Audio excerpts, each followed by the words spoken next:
Thank you for joining us. Here are the top breaking stories making headlines around the world. On January 28, East Africa is emerging as one of Africa's fastest growing regional, showing resilience despite global challenges like inflation and climate change. Governments in Kenya, Tanzania, Uganda, Rwanda, and Ethiopia are investing in infrastructure, regional trade, and digital innovations to drive growth. Agriculture, services, manufacturing, and technology are the key engines for 2026. At recent East Africa Economic Forum, EAC Secretary General Veronica Nduva said East Africa is no longer just a region of potential, it is a region of performance. By investing in infrastructure, empowering our youth, and deepening regional integration, we are building competitive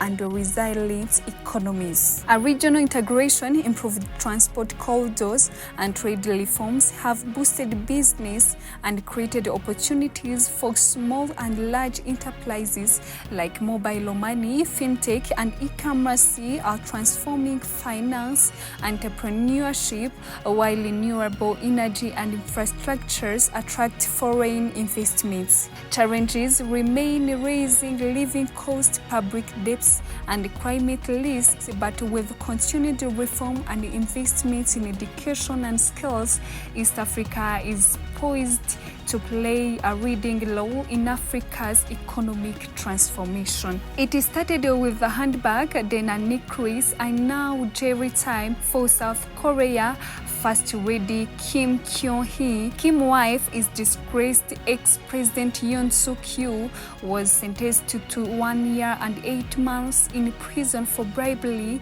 She was found guilty of accepting luxury gifts, including a Chanel bag and glove diamonds necklace from the Anti-Faction Church.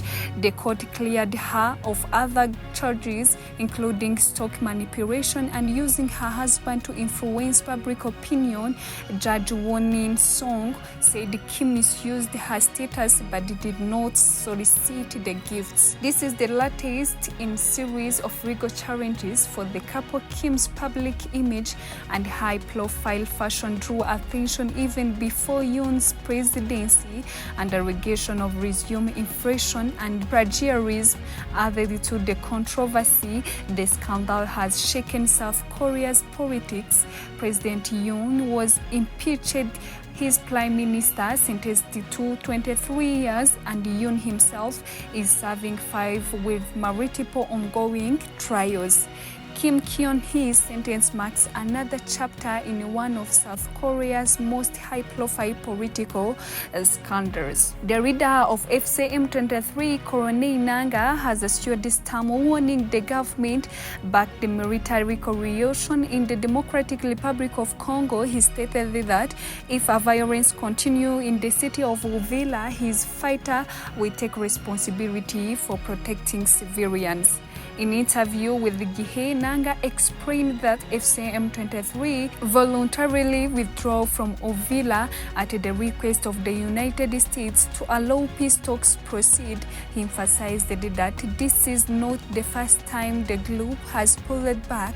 A similar withdrawals occurred in Bunagana and Walikale. He said, "This is not first time we have done this. We previously left Bunagana and in Masisi when EAC forces arrived, we drove over 100 kilometers. In Walikale, we also pulled back to allow the Doha talks to take place. Now the same request was made for Uvira." Before leaving Uvira, Nanga informed the international community that civilian is in the city faced serious risk.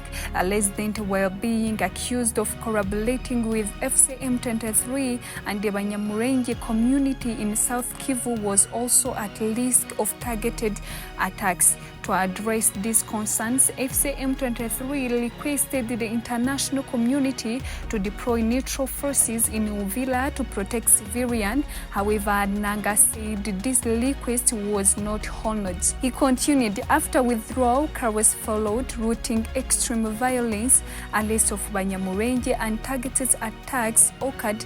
Around 900 Banyamulenge families fled Uvira and are now in Ruvingi, Sanje, and especially Kamanyola. Naga noted that FCM23 still possesses the capability to return swiftly to areas under its control if needed. He warned that the Congolese army is acting as armed gangs, and if violence persists in Uvira, FCM23 will intervene to protect civilians. We are warning these gangs. If they continue, we will take responsibilities. This warning comes as reports emerge from Kinshasa of plans to launch a campaign to seize all territories under FCM23 control following the group's withdrawal from Uvira on January 17 in 2026. Those are the key global developments for January 28. For trusted updates, in-depth analysis, and stories that matters, keep it right here on the USA New Times. Don't forget to like, share, and subscribe, and turn on notifications so you never miss any of our updates.